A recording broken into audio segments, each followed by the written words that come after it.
Please, Lord, watch over my family and grant us safety in these uncertain days.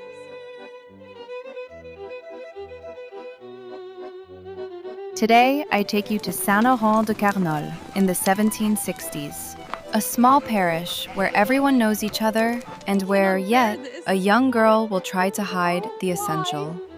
Her name is Thérèse Bohilli. She is 21, daughter of a deceased farmer.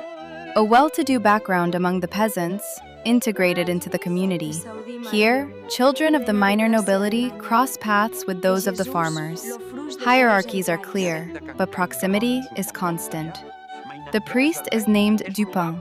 His reputation is known. People speak of his escapades. A friend reportedly even advised him to put an end to them. In short, no one is fooled.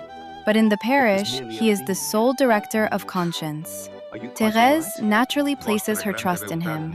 In her deposition, she evokes his influence, the flattering words, the lack of experience, the impossibility of resisting this priest who knows how to find the words. She recounts the propositions, the gestures, the touches. Then, the first carnal relation, in her father's house, 13 or 14 months ago.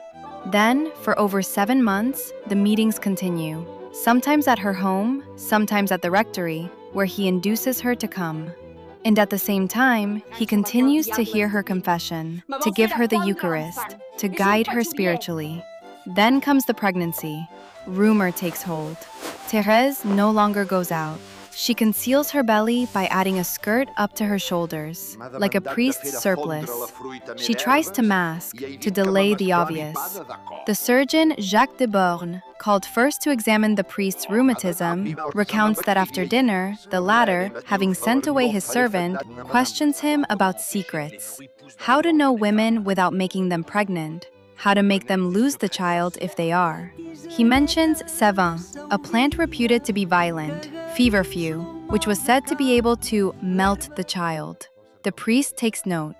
A few days later, the surgeon is called to a sick Thérèse. He makes the connection, especially since public rumor says she is pregnant. A farmer from the village, François Romand, is also sought. Thérèse complains of pain in her breasts. He prepares a plaster that will remain without effect. One day, after the sermon, the priest summons the parishioners to prove to them that baseless gossip is circulating about him.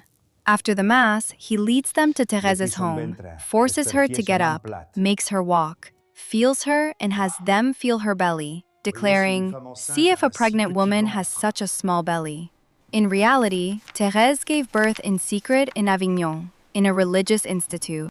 Witnesses describe a young woman, livid, extremely thin, struggling to support herself, with the face of a woman who has just given birth. Thérèse is finally imprisoned for concealment of pregnancy.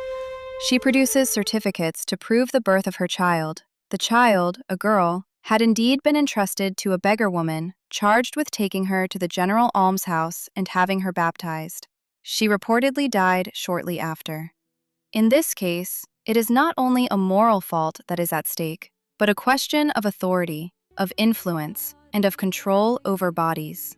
In Saint-Laurent-des-Arbres, in the 1760s, a 21-year-old woman finds herself alone against the rumor, against the institution, against the one who concentrates both spiritual and social power, and it is her body that becomes the public stage of the trial.